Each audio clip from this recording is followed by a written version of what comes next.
Da Wondery, esse é o Modus Operandi. O programa a seguir pode conter descrições de extrema violência e não é recomendado para pessoas sensíveis.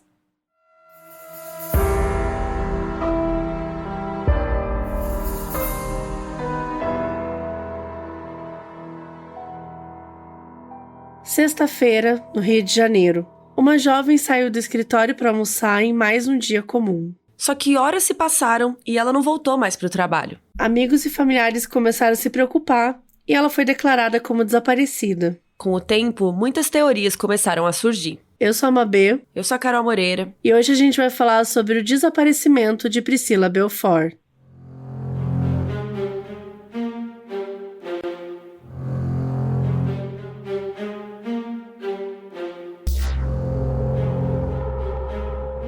Jovita nasceu em Minas Gerais e foi morar no Rio de Janeiro desde muito nova e acabou fazendo a vida dela por lá. E foi no Rio onde ela conheceu o José Marcos Belfort e engravidou. Mas foi uma experiência um pouco complicada, porque ela era muito nova, ela tinha 19 anos e ela teve rubéola durante a gestação. É uma doença que pode ser bem perigosa para criança, para gestante, e a Jovita até teve que escutar que seria melhor ela fazer um aborto. E pela lei da época ela até poderia fazer isso legalmente, mas ela não quis e acabou dando tudo certo. A Jovita disse que até tinha sonhado com um bebê durante a gestação e que ela sabia que era a Priscila, né? Quando ela nasceu, em 5 de dezembro de 74, o bebê era igualzinho ao do sonho que ela tinha tido. Aí, depois de 3 anos, ela e o José se tornaram pais também do Vitor, que nasceu em 1º de abril de 77, e os irmãos sempre foram super unidos. E a infância da Priscila foi bem feliz. Segundo os familiares, ela era uma criança muito cheia de vida, animada, brincalhona, muito sensível, carinhosa com as familiares, né, as pessoas que estavam ali ao redor. A Priscila era muito ligada ao irmão dela, o Vitor, e eles faziam muitas coisas juntos. A família era muito unida. Até que quando a Priscila tinha 7 anos, a Jovita e o José se separaram. Aquilo foi um baque muito grande na vida das crianças, especialmente da Priscila, que era mais velha. Ela sentiu demais o impacto porque a família Belfort era super unida. Então isso fez com que ela ficasse um pouco deprimida na época. E mesmo os pais dizendo que tudo ia continuar mais ou menos igual, ela sentiu bastante, ela ficou extremamente triste. Segundo a Jovita, foi uma separação meio conturbada, mas no fim das contas não impactou muito a relação familiar entre os 4. E ao mesmo tempo, né, a família Belfort continuava unida, viajavam, acampavam bastante juntos. Tanto a Priscila quanto o Vitor tinham bastante talento para os esportes. Ela jogava tênis, nadava e fazia ginástica olímpica na infância. E o Vitor se destacava bastante em judô, no jiu-jitsu, né? E como a gente sabe, né, mais pra frente o Vitor se tornaria aí um dos maiores lutadores brasileiros de MMA profissional e especialista em boxe. Então isso já vinha aí desde criança, essa paixão dos dois por esporte. Quando a Priscila tinha uns 15 anos, ela foi fazer intercâmbio nos Estados Unidos. A Jovita disse que ela falava bem inglês e que naquela época começou a se aproximar das artes, especialmente da pintura. E a Jovita não queria que a Priscila fosse para esse intercâmbio porque ela era muito nova, era muito longe. E de fato essa experiência foi bem complicada, diferente aí, digamos, para Priscila, que chegou a escrever que lá nos Estados Unidos era tudo frio, inclusive as pessoas. E ela amava o calor do Rio, né? Imagina o choque, chega lá tudo neve, porque ela foi no início do ano, né? Que era inverno. E aí um tempinho foi passando, ela começou a curtir mais a família que ela tava ficando, né? No intercâmbio.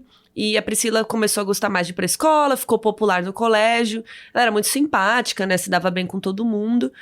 Mas ela não se dava muito bem com a filha mais velha do casal com quem ela estava morando. Segundo a Jovita, essa relação com essa menina americana foi ficando bem ruim, porque a menina não gostava do fato da Priscila ser muito querida, carismática.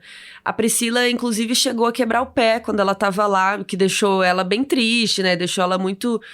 porque quebrar o braço, né, você pode sair, tudo. Agora, quando você quebra o pé, você fica ali meio imobilizado, né? Você não consegue fazer tantas coisas, assim. E lá ela começou a enfrentar um quadro depressivo. Nos Estados Unidos, ela ficou bem infeliz e disse para os pais que chegou a engordar 8 quilos. Ela escrevia cartas para os pais, dizia que não estava bem.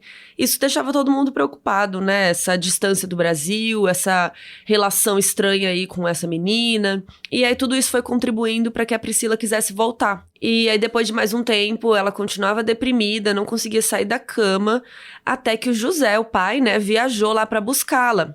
A Jovita mandou o ex-marido ir lá resolver, porque ela nunca tinha sido a favor do intercâmbio, né? Ela falou, então vai lá você. A Priscila voltou para o Brasil bem fragilizada, né, emocionalmente. E a Jovita disse que a filha tinha umas crises, que ela queria parar de estudar. Um tempo depois ela foi diagnosticada com depressão. E é isso, ela continuava do jeitinho dela, carinhosa com as pessoas que eram próximas, que ela amava, né? Tanto que o apelido dela na família era Mel, porque falavam que ela era muito doce, muito carinhosa.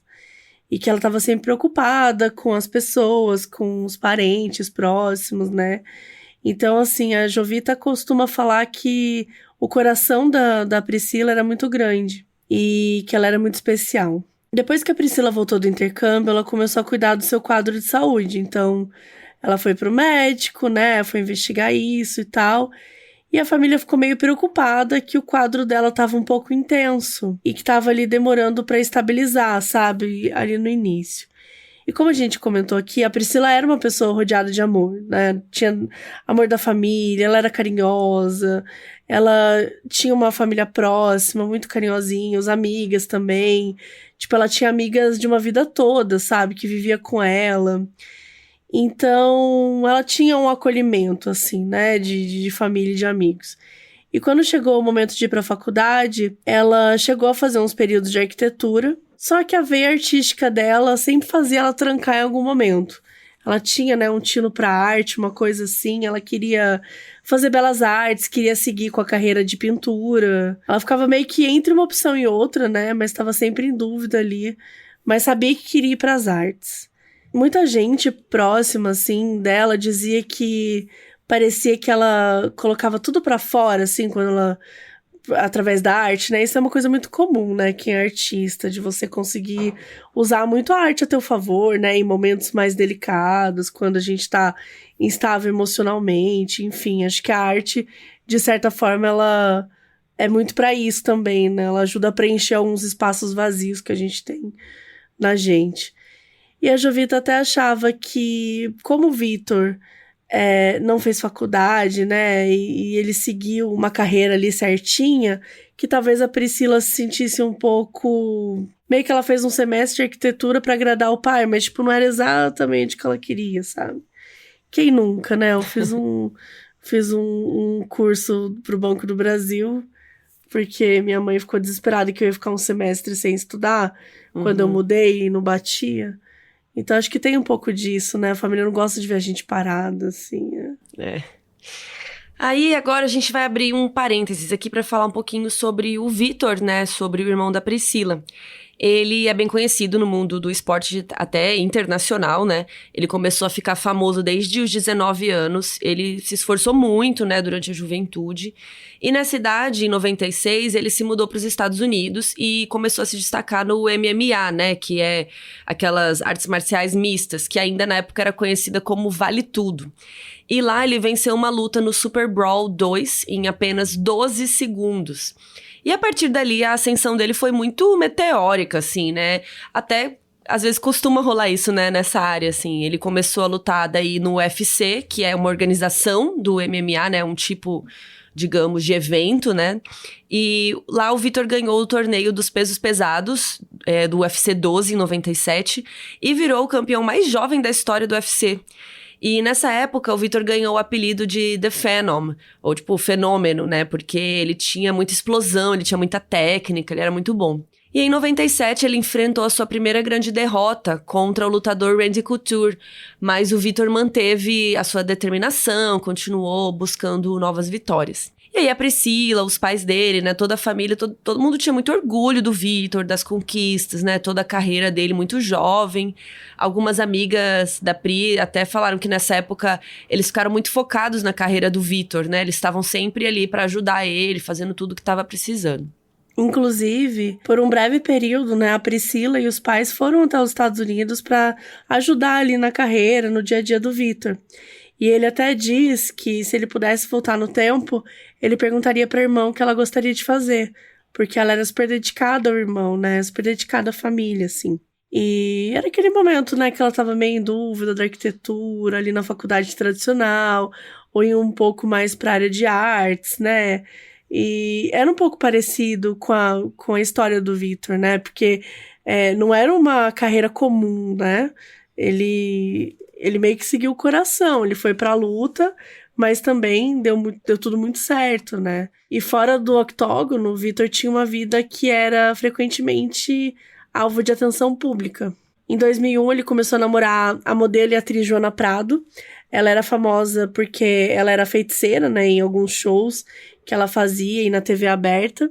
E o casal passou por altos e baixos, né, teve uma breve separação, mas eles se reconciliaram durante o reality show, né, Casa dos Artistas, em 2002, o que chamou ali bastante atenção da mídia. Então, muita gente lembra, né, de como foi Casa dos Artistas. Foi um programa que era uma espécie de Big Brother Brasil, né? Só que era só com artistas e tinha suas próprias leis ali. Uma coisa do Silvio Santos bem interessante. E a relação deles se fortaleceu, né? Depois do programa, eles saíram de lá sem o prêmio, mas eles saíram juntos. Em 2003, a Priscila tinha um namorado. Nessa época, ela estava com 28 anos. Ele era o Luiz Cláudio Fortes, filho do Márcio Fortes, ex-deputado federal pelo Rio de Janeiro. Antes dele, a Pri não teve nenhum namorado sério, assim, fixo. O que os amigos falavam é que ela sempre foi muito extrovertida, gostava de sair e tal, mas nunca tinha tido nada muito sério antes dele. E aí ela e o Luiz gostavam de sair juntos, uma relação que aparentemente estava tudo normal, apesar do início do namoro ter sido um pouco conturbado. Uma das nossas fontes para esse nosso episódio foi o documentário do Disney Plus, que se chama Volta Priscila. E lá, a Jovita contou que o Luiz tinha uma noiva, e aí ele terminou com a menina para ficar com a Priscila. E aí a moça não reagiu muito bem, teve até um dia que o Luiz chegou com marcas de unha na casa da Priscila, porque ele tinha tido uma briga com a ex. Uma confusãozinha assim, a Jovita se preocupava com isso, mas a Priscila parecia estar feliz.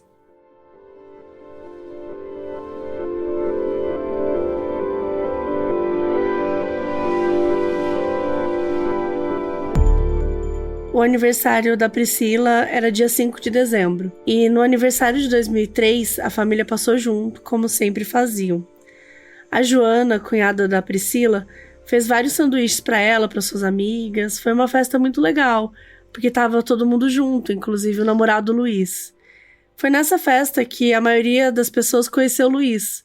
Só que como era um namoro recente, né, algumas amigas nem sabiam que a Pri estava namorando. Então elas disseram que elas ficaram chocadas e tal, foi meio que descobriram ali naquela festa. Elas acharam o Luiz meio caladinho, não muito sociável. O Victor, inclusive, pensou muito isso no dia, que ele não estava ali se misturando muito. Mas o pai da Priscila conhecia o Luiz, conhecia o pai dele, né, o político, eles jogavam tênis juntos. Então era aquela coisa de um conhece o pai do outro, né, acaba deixando a vibe mais leve, sentindo mais confiança. No dia 20 de dezembro de 2003... o Victor e a Joana se casaram.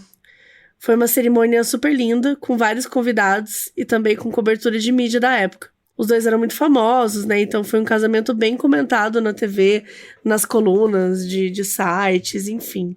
Todo mundo falou bastante deles. A Priscila, nessa época, já com 29 anos, foi uma das madrinhas. E nos vídeos que tinham feito lá na festa, ela tava super feliz, né? Super animada com o casamento. E aí, uns dias depois, chegou o Ano Novo. E a família Belfort passou o Ano Novo todo mundo junto, na virada de 2003 para 2004. O Victor e a Joana estavam no Brasil, ainda depois do casamento, mas eles decidiram ficar em casa no Réveillon, eles não queriam ir pra festa, estavam de boa. Mas a Priscila queria, aí o Luiz arrumou umas credenciais pra eles irem numa mega festa no Forte de Copacabana, e uns amigos dela também foram. Aí a Pri se divertiu muito e tudo, e um detalhe aqui pra vocês é que a Pri não bebia, ela não gostava de álcool. Então, né, mesmo assim, ela tava lá curtindo na festa, tudo, passou a noite toda rindo, se divertindo, e ela e o Luiz estavam super felizes, apaixonados, bem aquela coisa de início de namoro, assim. E aí, depois da virada, a Priscila ficou uns dias com o Luiz e aí voltou pra casa. E nos primeiros dias de 2004, a maioria das pessoas conseguiu emendar o feriado, então deu para aproveitar os primeiros dias com folga ali no Rio de Janeiro. A Priscila às vezes ficava bastante tempo na casa da avó materna, que ficava ali na Gávea, no Rio mesmo. Ela tinha até um quarto só pra ela, com guarda-roupa e tudo, porque ela não tinha se adaptado totalmente à casa da mãe, que ficava ali mais perto da Barra da Tijuca. A casa na Barra era uma casa que o Vitor tinha comprado e que a família toda ficava lá. Mas ela ficava meio longe do centro, era um pouco mais distante e tal, e a Priscila curtia ficar mais perto de tudo, né, ali da cidade. Então a Jovita aproveitou para ficar na casa da mãe também. E ela percebeu que a filha estava meio triste naqueles dias. Ela tinha voltado a querer ficar meio deitada, sem fazer nada, e até pelo passado, né, dela, com a depressão e tal, ela começou a se preocupar. Ela até ouviu da Priscila que ela estava tentando terminar o namoro com o Luiz, sendo que uns dias antes, assim, todo mundo viu o quanto eles estavam felizes. Parecia que algo tinha acontecido ali entre o ano novo e o dia que a Priscila voltou para casa. E naquela época a Pri estava tomando os remédios, fazendo terapia, tudo, mas a Jovita disse que ela sempre estava alerta, né, para tudo que a filha estivesse passando, que ela precisasse, e que a situação estava controlada, que a Priscila estava tendo uma vida normal, alegre, estava com as amigas. Só que essa situação meio misteriosa aí com esse namorado deixou a Jovita meio alerta. Porque naquela semana em que elas estiveram na casa da mãe da Jovita, a Priscila não quis ir em uma festa da família do namorado. Segundo a Jovita, o Luiz queria apresentar a família pra Priscila, né? Mas ela não quis ir. E ela também parece que não quis explicar pra ninguém o motivo. Então, realmente ficou esse mistério, parecia que tinha rolado uma briga, alguma coisa. Aí na quinta, no dia 8 de janeiro, o Luiz apareceu lá, eles saíram pra conversar, mas a Priscila voltou meio quieta, assim, ela não quis falar pra família, né, o que tava rolando. Naquela época, ela trabalhava como servidora na Secretaria Municipal de Esportes e Lazer, lá no Rio de Janeiro. Então, entre a faculdade de arquitetura e a vontade de ser artista, ela tinha um emprego mais formal, assim, pra se sustentar. E já era uma época que ela tinha realmente parado, né, com a arquitetura, então ela tinha trancado a faculdade e tava com esse emprego numa área bem diferente, assim. Apesar disso, ela se dava bem com as tarefas e ela gostava do pessoal que ela trabalhava. No dia 9 de janeiro de 2004, era uma sexta-feira, né, depois da emenda de fim de ano, ela acordou com uma cólica, um pouco indisposta, mas era dia de trabalho e tal, e ela precisava ir, normal. Só que desde o início do ano, ela queria ter faltado ao trabalho mais de uma vez naquela semana. Aquela coisa de começar o ano, né, não tá muito afim de trabalhar. Só que a Jovita convenceu a Priscila a sair de casa naquele dia. E ela meio que queria dar um apoio pra filha e tal, enfim, ver ela saindo pra trabalhar. Ela deu carona pra Priscila até o centro do Rio, onde ela trabalhava num prédio da Avenida Presidente Vargas. Aquela região era bem próxima do Morro da Providência, e naquele ano, em 2004, estava rolando uma série de assaltos relâmpagos por ali. Então isso deixava a Jovita, né, muito preocupada, por isso que ela gostava de dar carona às vezes, pra ficar ali, né, pra apoiar. Ou ela pedia pra Priscila também voltar de táxi e não de metrô, porque ela achava mais perigoso. E aí foi o que elas fizeram, elas foram juntas pro trabalho no carro da mãe, e no caminho a Jovita tentou puxar assunto, né, sobre o negócio do Luiz, sobre o namoro, mas a Priscila tava meio quieta, assim, não tava muito afim de conversar. Quando chegaram no trabalho, elas deram tchau, e a Priscila chegou no escritório por volta das 11 horas. A Jovita ali do carro viu a Priscila atravessar a rua, entrar no trabalho, e ela jamais imaginaria que aquele momento tão corriqueiro seria o último momento que ela teria com a sua filha.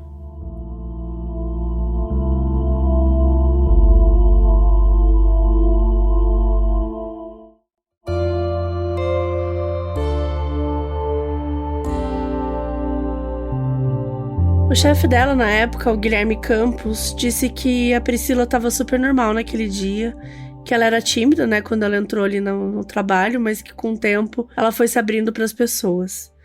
Passada a manhã, né, ali do dia 9, a Priscila saiu para almoçar. Ela iria se encontrar com o namorado, né, com o Luiz, para eles almoçarem juntos. Um funcionário do prédio que ela trabalhava viu ela caminhando, assim, meio desatenta, por volta da 1 da tarde, na Avenida Marechal Floriano. E a Jovita disse que a Priscila estava com pouco dinheiro e que o celular estava descarregado naquele dia. A Priscila usava uma calça cinza, uma blusa quadriculada e um casaco azul.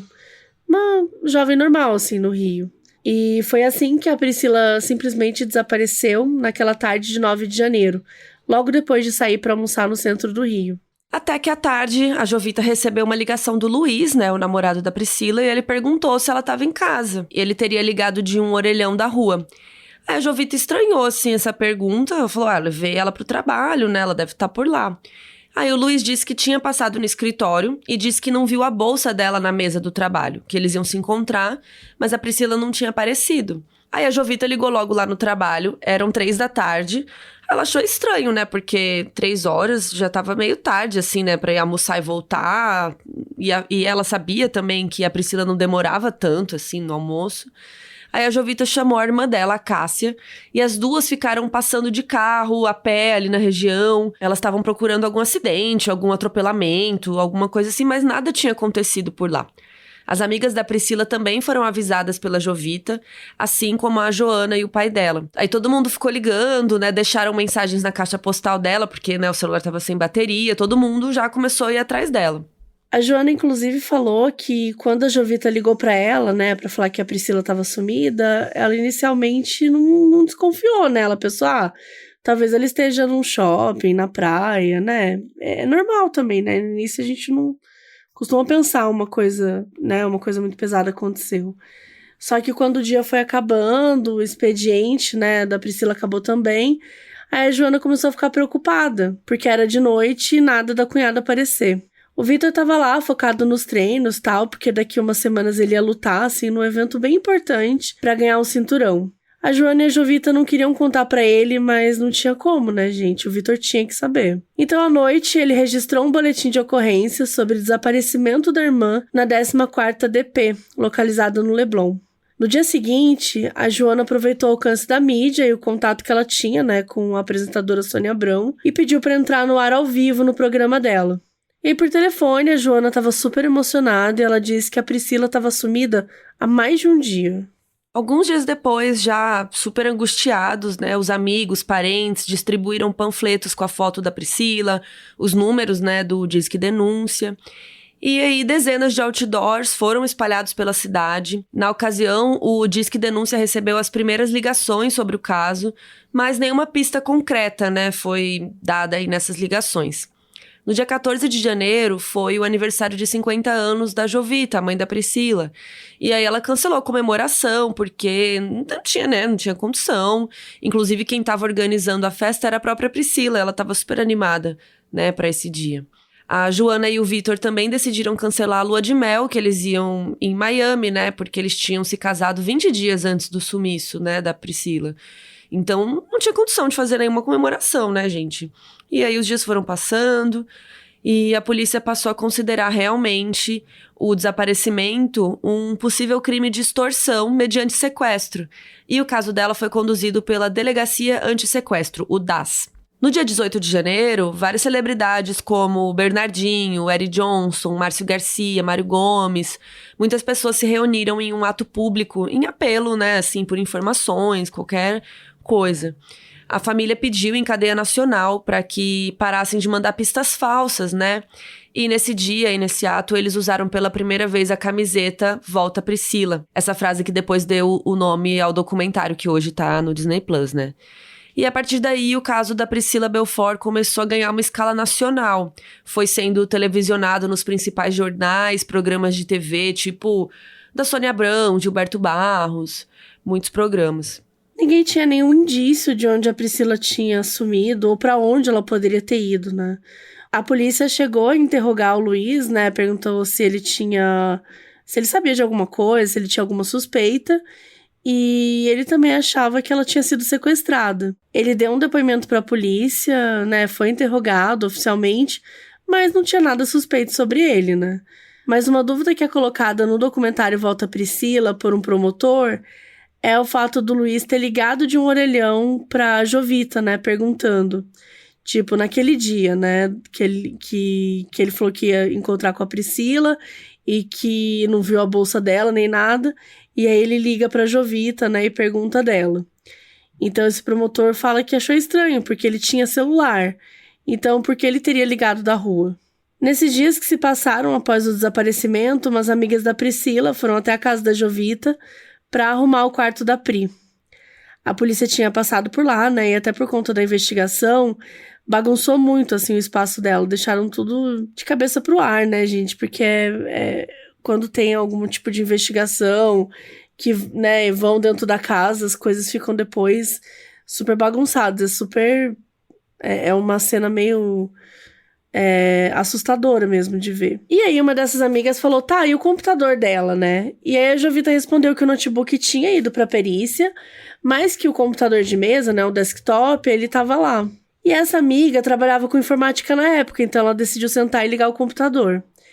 E uma coisa bem estranha é que não tinha nenhum documento no computador, não tinha nenhum download, não tinha nada nas pastas. Era como se ninguém tivesse usado ele. Só que o PC era da Priscila, né? Tipo, ela procurou mensagens, fotos, mas ele tava zerado, como se ele fosse, assim, novo. E foi aí que a Jovita contou pra elas algo que ninguém sabia.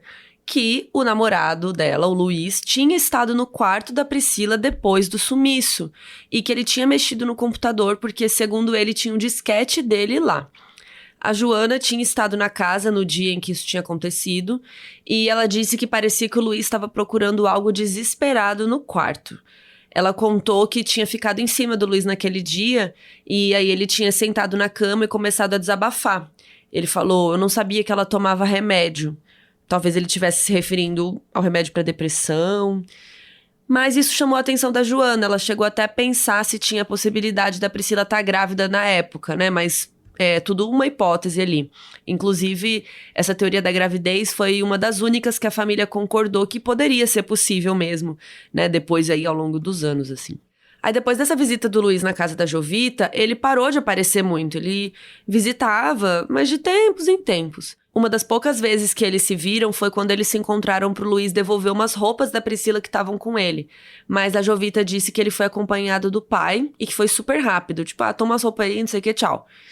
E outro momento meio tenso foi quando, nessa mesma época, a Jovita e a família dela foram na polícia, né, dar depoimento. E aí eles viram o Luiz saindo com o pai e mais um advogado. Todos da família da Pri foram sem advogados, eles nem pensaram nisso, assim, inclusive os amigos dela. E como a família do Luiz estava envolvida com política, pode ser que eles tenham chamado advogado por praxe, assim. Só que a sensação que os amigos da Priscila tinham é de que isso era meio estranho. E eu acho que uma coisa que a gente costuma, né, discutir bastante aqui no podcast, talvez naquela época as pessoas nem tivessem essa noção também tão forte, né, dos seus próprios direitos. Mas a real é que contratar um advogado não significa que você é culpado. Sim. Significa que você tá buscando uma forma de se defender, de se proteger, né? Isso pra qualquer lado, pra qualquer situação. Mas enfim, os amigos da Priscila acharam estranho e foi isso. Alguns dias depois, ligaram pra Jovita pedindo dinheiro. Ela disse que foi horrível falar com o homem, porque ele tinha uma voz grossa, e que ele pediu 150 mil reais, se identificou como águia e disse que a Priscila estava num cativeiro. E aí foi nesse momento, incluindo a polícia, que todo mundo começou a ter certeza de que tinha sido um sequestro. A divisão anti-sequestro do Rio começou a trabalhar no caso. O Vitor disse que essa divisão, né, que era DAS, se tornou, assim, Jesus pra família, sabe? Tipo, eles eram a única esperança. Eles sempre foram muito religiosos, só que naquela época os Belfort começaram a se amparar ainda mais na fé, né? Eles estavam passando por uma situação muito delicada, né? Então é bem, bem comum isso mesmo. Só que em algum momento o sequestrador parou de ligar. Ele não estava mais insistindo nos contatos com os Belfort e a polícia começou a achar suspeito, porque normalmente, né, o sequestrador fica ligando, fica indo atrás e tal, até conseguir o dinheiro. Em 31 de janeiro de 2004, 22 dias depois do desaparecimento, o Vitor tinha uma luta super importante. Não era a do cinturão ainda, mas era a primeira luta dele depois que a Priscila tinha desaparecido. E foi um dia muito difícil pra todo mundo, né? Mas o Vitor resolveu ir assim mesmo, entrou no ringue com a blusa do Volta Priscila, né? Com a foto da irmã. É uma cena muito emocionante que tem, né, no documentário. E a Joana também tava lá, ficou muito emocionada, né? Ela tentou ali dar o suporte pro recém-marido, né?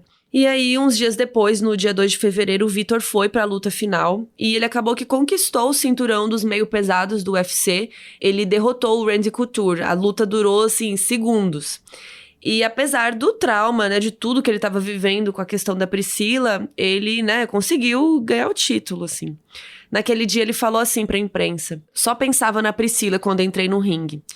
Ele também disse que entrou ali com toda a força que ele tinha, né? Pensando que a sua irmã estava presa em algum cativeiro. Enfim, uma vitória muito amarga, né, gente? Ele estava sofrendo, a família toda sofrendo.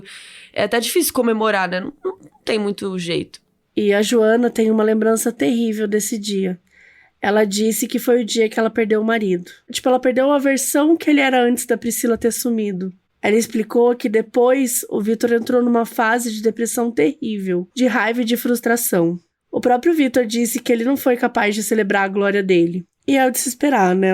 Com tudo que a gente tá dizendo aqui, não tem nem clima, né, pra comemorar algo nesse sentido. E outra coisa muito triste que aconteceu foi a morte da cachorrinha deles, a Ginger. Ela era muito próxima da Priscila. Todo mundo via isso, quanto elas eram próximas, elas tinham uma conexão muito especial. Tanto que dias depois que a Priscila sumiu, a Ginger ficou sem comer. Ela também ficou muito sozinha, porque a Jovita, o Vitor e a Joana mal paravam em casa. Mas aí quando a Jovita foi levá-la no veterinário, ela não resistiu. Foi realmente muito rápido. Então, esse foi mais um acontecimento muito triste ali pra família, né? E até uma amiga da Priscila falou que a morte da Ginger acabou fazendo ela pensar pela primeira vez que talvez a Priscila pudesse estar morta também.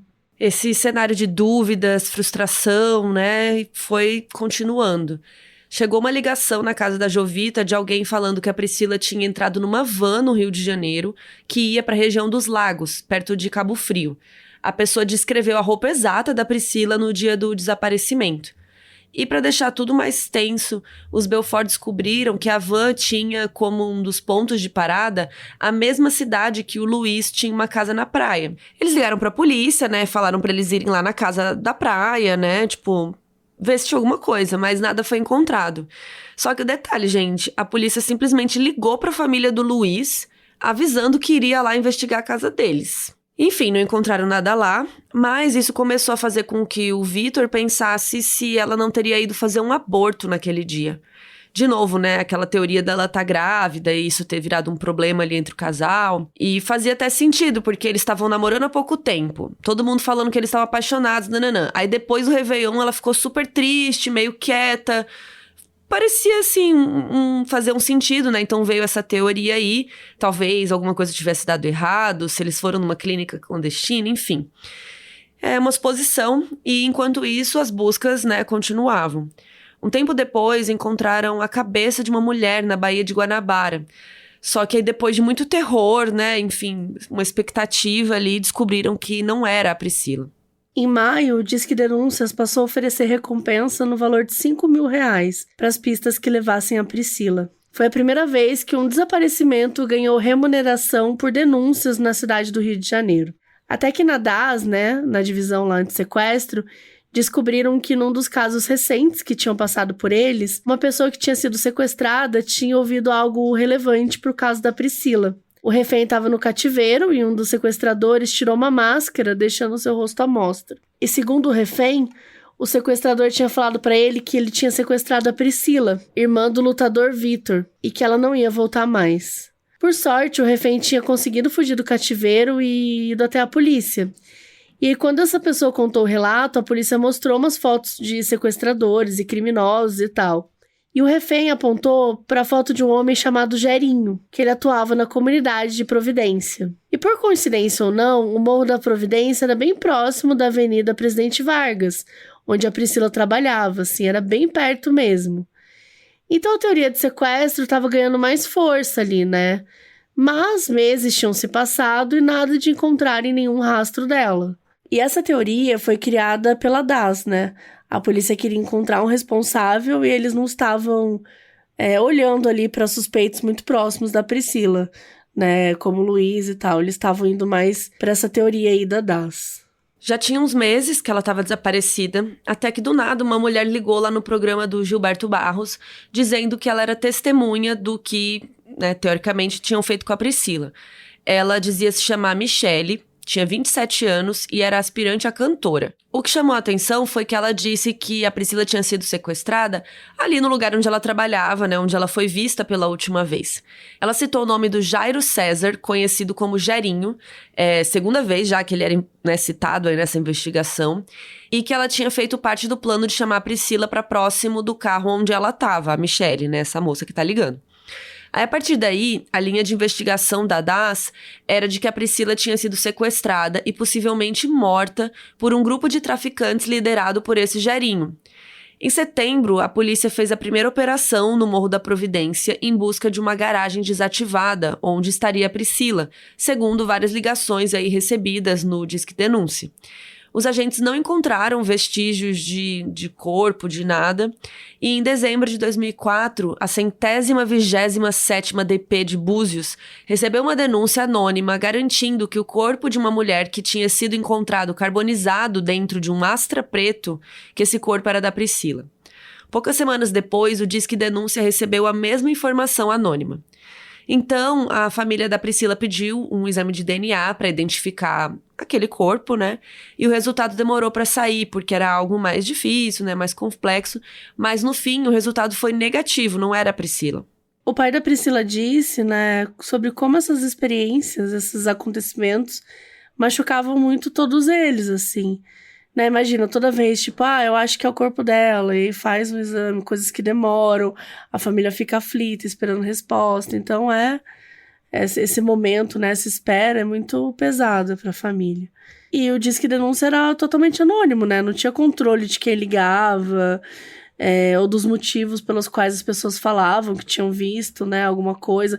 Não dava para saber o que era verdade ou não, né, isso deixava mais difícil para todo mundo que buscava uma resposta. A DAS também impediu a quebra de sigilo telefônico dos telefones das seguintes pessoas: da Priscila, da Jovita, né, da mãe, da avó da Priscila e do namorado Luiz. E com essas quebras de sigilo era possível ver as ligações que a pessoa fez, recebeu e também dava para conseguir identificar onde ela estava naquele momento, né, por conta das antenas que ficam na cidade. E depois de pouco tempo que as linhas foram liberadas para investigação, a DAS mandou um novo ofício para a empresa de telefonia dizendo o seguinte: que a linha do Luiz não precisava mais ser monitorada. Sem motivo, assim, aparente. Eles simplesmente mandaram reverter isso. Então, além deles terem avisado, né, aquele momento que iam investigar a casa da família deles, eles também, nesse momento, do nada, decidiram que a linha dele não ia ser mais monitorada. A família Belfort passou a acreditar que tinha algo de errado, não só com a família do Luiz, mas também com uma investigação da própria polícia.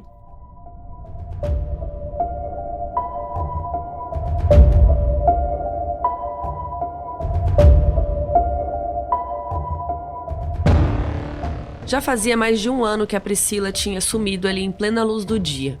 Até que mais um caso de sequestro relâmpago deu uma nova atualização pro caso dela. Tava rolando bastante sequestro relâmpago ali no centro do Rio. Um homem foi sequestrado e roubado por um grupo de criminosos e depois foi solto. E aí, obviamente, ele foi direto para a polícia e disse que eles tinham roubado um celular que poderia ser rastreado. E a partir desse telefone, a polícia conseguiu listar 12 pessoas envolvidas no tráfico e no crime no Rio de Janeiro, incluindo o Gerinho de novo. E também o Dão, que era chefe do Morro da Providência. Ele cuidava do tráfico de drogas ali da região, era super poderoso. Com isso, a família da Priscila ficou esperançosa de que podiam dar alguma luz pro caso dela, né? Sabe a Michelle, a mulher que tinha ligado e confessado, né, a participação no crime contra a Priscila? Então, descobriram que ela mentiu porque ela estava apaixonada pelo delegado do DAS, o Fernando Moraes. Gente, isso mesmo, sério, isso deixava tudo ainda mais bizarro. Saiu no jornal e tudo, assim, ela confessou a mentira porque ela começou a entrar em contradição, né, nos depoimentos da polícia, e ela foi enviada para a prisão. E ela desesperou e confessou tudo. Surreal, gente, surreal, assim. O Fernando, né, o delegado, ele ficou muito chocado. E a Michelle disse para o jornal que ela assistia muita TV, muita novela, e que essa foi meio que a forma que ela encontrou para se aproximar dele. Então, sim, gente, ela confessou um crime falso, ela se meteu no meio de um caso mega sério só para tentar, sei lá, conhecer um cara, sabe? Por isso que a gente sempre fala, casos, assim, muito famosos, vem muita coisa falsa. E olha a quantidade de tempo que você perde investigando uma coisa dessa, sabe? Alguém que diz que tinha informações, então é muito revoltante ver isso. Enfim, a polícia ainda tinha como alvo o Gerinho, né? Porque eles tinham aquele depoimento ali do refém do cativeiro. E o tempo ia passando, gente. 2 anos e meio depois do desaparecimento, a polícia e o BOPE fizeram uma operação nova lá no Morro da Providência à procura do Jarinho. Tava rolando muita pressão para eles solucionarem o caso da Priscila. Mas essa operação ocasionou 2 mortes por bala perdida durante o confronto ali da polícia e alguns traficantes, incluindo uma jovem de 21 anos que estava dormindo em casa. A polícia via essas mortes como danos colaterais de uma missão maior. Só que, né, gente, inocentes morrendo, enfim, não tem nem o que dizer. E o tal do Jarinho e o Dão não foram encontrados, mas um cara chamado Periquito foi levado pela polícia. Ele disse que conhecia os outros 2 e que o Jarinho nem estava mais lá no Morro da Providência, mas que não sabia nada do que tinha rolado com a Priscila Belfort. Mais pessoas foram levadas pela polícia, só que todo mundo negava qualquer informação, participação. E eles realmente não encontraram nenhuma informação que ligasse mesmo o Jarinho com a Priscila. Tudo que eles tinham era um depoimento de um cara que tinha sido sequestrado e ouvido o Jarinho falar dela. Então, durante esse tempo todo, começaram a surgir boatos de que um possível envolvimento da Priscila com o tráfico. Essas coisas surgiram no Orkut, naquela rede social bem antiga, né, que no Brasil bombava, principalmente nessa época aí, 2004. O caso dela estava muito famoso, né, então ninguém tinha nada concreto e várias teorias iam acontecendo, iam rolando e tudo mais. Tinham muitos comentários maldosos, né, de pessoas anônimas, e tinha muito essa coisa de que ela estava devendo dinheiro para os traficantes, sabe? Várias mentiras, assim, que começaram a surgir. A família sempre negou isso tudo, sempre achou um absurdo, e parecia que quanto mais o tempo passava, mais a situação ia piorando, né? Porque eles não sabiam, não tinham o paradeiro da Priscila, estavam com 1000 dúvidas. A própria investigação era bem esquisita, né? Começou a se dividir em várias teorias.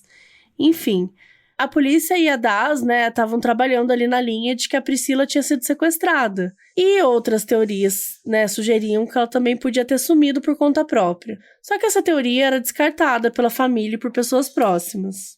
E aí vocês devem estar se perguntando, né? E o namorado da Priscila? Bom, ele começou afirmando que deveria ter sido um sequestro, que ele concordava com a família.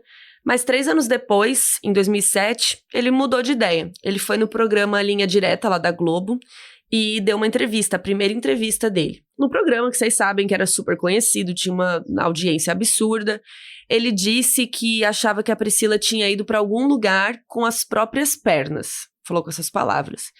E ainda disse, se ela entrou numa furada ou se ela tá escondida, eu não sei, mas eu acredito que ela tomou uma decisão dela.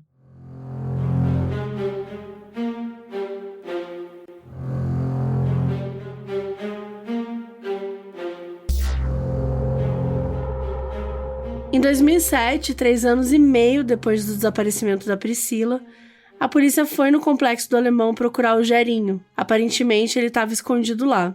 Tinha mais de 1000 policiais lá, era uma comunidade muito perigosa e provavelmente ali diante de um possível conflito entre traficantes e a polícia. E, gente, mais uma vez, vítimas foram feitas. Ao todo, 19 pessoas morreram, incluindo o Jarinho. Agora, com ele morto, não tinha mais como pegar um depoimento da principal pessoa que poderia saber onde a Priscila estava. E ficou aquela pergunta, né? Será mesmo que ele tinha alguma informação sobre ela? Será que ele estava envolvido? São dúvidas que provavelmente a gente não tem uma resposta. Até que mais uma pessoa apareceu em cena logo depois da morte do Jarinho, ainda em 2007. Era uma mulher chamada Elaine, que afirmava ter assassinado a Priscila a tiros. Essa mulher apareceu aí do nada. Ela se entregou em Niterói e os jornalistas foram para a delegacia, né, encontrar com ela, pegar uma declaração. E ela chegou a falar, enquanto chorava, que não tinha como ser perdoada, que ela tinha feito aquilo com a Priscila. E aí ela disse que a Priscila foi sequestrada por 8 pessoas e levada para um sítio em São Gonçalo, em Niterói. O motivo seria uma dívida de R$9.000 com traficantes de drogas. Ela teria sido pega à 1 da tarde na avenida, lá onde ela trabalhava. Ela teria entrado num Gol azul. E tudo faria parte de um encontro já combinado com a Priscila anteriormente. Só que no meio do caminho, a Elaine e os outros teriam anunciado o sequestro. Segundo ela, né, falando ali tudo pra TV, gente, segundo ela, a Priscila escondia esse vício em drogas pra não preocupar ninguém. O que era muito estranho, né, se ela nem bebia álcool, do nada, viciada em drogas, né, ninguém sabia de nenhuma coisa que sequer remetesse a isso. Ela contou também que enquanto a Priscila era mantida em cativeiro, que ela chorava muito, que ela pedia calmantes, e que a Priscila tinha ficado 3 meses presa. Só que depois desse tempo, desistiram de mantê-la refém e resolveram matá-la. Depois desse depoimento, a Elaine também mostrou para a polícia onde que a Priscila teria sido enterrada. Ela chorava muito, assim, com a situação. Vários canais de TV acompanharam os cães farejadores, os policiais, né, fazendo várias buscas. Tinha até escavadeira, mas não encontraram nada lá. Outra coisa que chamou atenção era o fato de que na história da Elaine, o Gerinho não estava envolvido. E toda essa questão de ter sido em Niterói, né, as buscas pela Priscila, isso dificultava a investigação que estava rolando ali do outro lado, com a DAS. Eram polícias diferentes, e aí abriam mais uma investigação, enfim. E de novo surgiram contradições. A Elaine começou a falar que não tinha visto ela ser enterrada, que por isso ela não sabia o local exato. E ela saía indicando, assim, vários lugares, e nenhum deles tinha sequer um indício de que um corpo foi enterrado ali. E olha só essa nova informação que chegou para a polícia. Um cara que trabalhava no sítio de São Gonçalo disse que tinha encontrado um crânio no sítio e depois ele tinha vendido o crânio para um motoqueiro. O motoqueiro teria colocado o crânio na moto como decoração e esse cara que comprou se chamava Adacir e ele comprou por R$50. Ele disse para um jornalista que ele tinha essa coisa de colecionar artesanato, caveira de boi, vaca, enfim. Que ele não sabia que era um crânio de verdade, mas que a esposa dele se assustou porque ela percebeu que o crânio tinha uma marca de bala. Só que aí o Adacir então foi tentar achar o cara que vendeu o crânio para ele, mas ele não achou. Aí o que ele fez? Jogou o crânio fora, gente. Com isso, de novo, não tinham mais nenhum indício de nada, muito menos, né, se a história da Elaine era verdade, se poderia ser a Priscila, enfim, nada. E depois disso, a polícia viu que nenhuma ossada foi encontrada ali no local que a Elaine estava apontando. E a Elaine começou a mudar o depoimento várias vezes. Meio parecido, assim, com aquela outra mulher que tinha dito, né, que tinha testemunhado tudo, e depois mudou falando que estava apaixonada pelo delegado. Foi meio parecido, assim. A Elaine disse que não tinha sido ela quem tinha dado os tiros na Priscila. Tipo, as versões divergiam bastante. E aí, a investigação do caso resolveu fazer uma coisa. Meio que uma cariação entre as pessoas que estavam dando versões diferentes. Então, além da Elaine, tinha um segurança do sítio. E o encontro entre os dois deu em treta. A Elaine chegou a dar uns socos no segurança e tudo, assim, não deu muito certo. Nesse ponto da investigação, a Elaine já tinha acusado 11 pessoas do crime, e 6 delas estavam presas. A polícia estava seguindo as informações dela, porque algumas coisas pareciam casar ali com o que eles acreditavam, como a informação do crânio perdido, que tinha mesmo saído do sítio, o mesmo sítio que a Priscila teria sido mantida refém. Além disso, a polícia decidiu liberar o sigilo eletrônico do celular da Elaine. Mas nada que ela tinha falado no depoimento se confirmou com a quebra de sigilo, ao menos. Ela tinha dito coisas, liguei pra Priscila, falei com fulano sobre tal coisa, né? Falei sobre o sequestro. Mas não tinha nada disso no registro telefônico dela. Não tinha nenhuma ligação pra Priscila, né? Acho que isso seria uma grande prova, mas não tinha. E aí, depois desse episódio aí todo, a Elaine prestou um novo depoimento. E aí, gente, vocês estão sentados? Ela negou tudo. Retirou as acusações que ela tinha feito sobre os outros. Tudo que ela falou antes ela negou, que ela tinha a ver, não tinha nada. O delegado até resolveu pedir um exame para checar a sanidade mental dela. Depois desse exame ela foi solta e todos os outros 6 acusados foram soltos também. Olha só que situação, né, gente? E aí tudo voltou para estaca zero de novo. Tudo isso que aconteceu ao longo desses anos só fez as críticas da família Belfort aumentarem. Eles criticavam muito a polícia, a investigação deles. O Vitor disse que era muito fácil apontar para um bandido e afirmar que ele tinha sido responsável. E que meio que rolou uma negligência aí por parte dos investigadores. A Joana até falou que deveria ter pagado o detetive particular na época porque eles confiaram muito na polícia e eles não imaginavam que o caso ia ficar sem solução assim por anos. Em 2019, a Jovita se tornou coordenadora de pessoas desaparecidas da Secretaria de Direitos Humanos. Ela é super ativa na causa, ela disse que o luto dela acabou virando uma luta dela. Até o momento que a gente está gravando esse episódio, em outubro de 2024, ainda não encerraram o caso da Priscila Belfort. Mas a família se mantém forte, eles são muito dedicados, a encontrar uma solução, uma resposta. A polícia afirmou recentemente também que estavam fazendo novas diligências e que esperavam conseguir novas pistas mais concretas. Inclusive, tem uma nova pista no ar aí. Segundo alguns jornais, uma pessoa foi falar com a polícia e pode ajudar muito. Se algo concreto aparecer, isso finalmente pode fazer com que a família tenha um pouco mais de paz, A lei brasileira determina um prazo de 20 anos para responsabilização criminal em casos de homicídio, ou seja, o caso tem esse prazo de prescrição. Com isso, gente, o caso da Priscila já prescreveu agora em 2024. Mas, por outro lado, a família tem esperança de que essa prescrição também abra a possibilidade de antigos, novos informantes falarem, sem receio de serem punidos. O atual intuito da investigação é realmente trazer respostas, porque o caso já está prescrito.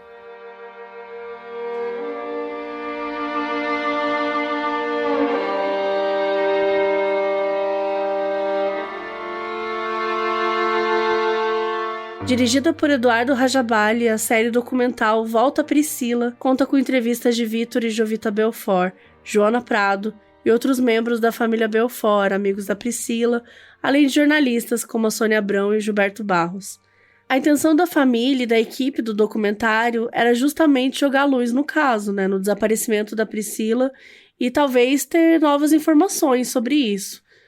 Alguma informação que ajude o caso, de verdade. O lançamento teve uma campanha de divulgação muito forte e a gente encontrou muitas informações no doc. Vale assistir, ele é muito bem feito. Todos os familiares e amigos próximos falaram pro doc, menos o Luiz, o namorado.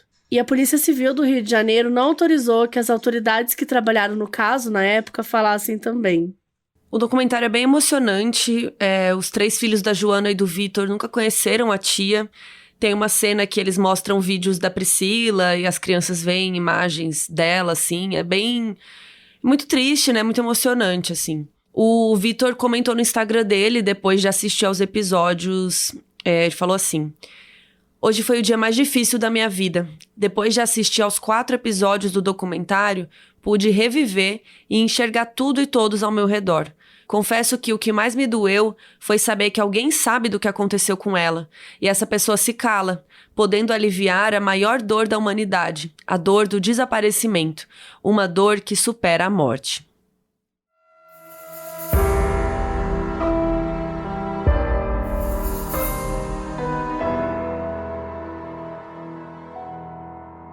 Da Wonder, esse foi o Modus Operandi. Produção e apresentação, Carol Moreira e Mabê Bonafé. Roteiros, Bárbara Demerov, Carol Moreira, Luiz Leite, Mabê Bonafé e Paloma Fontes. Edição, Nathalie Martins. Produção, Bruna Vilela. Trilha de abertura, Leandro Neco. Identidade visual, Felipe Banjo. Pela Wondery, a produção executiva é de Fábio Silveira, Morgan Jones e Marshall Louie.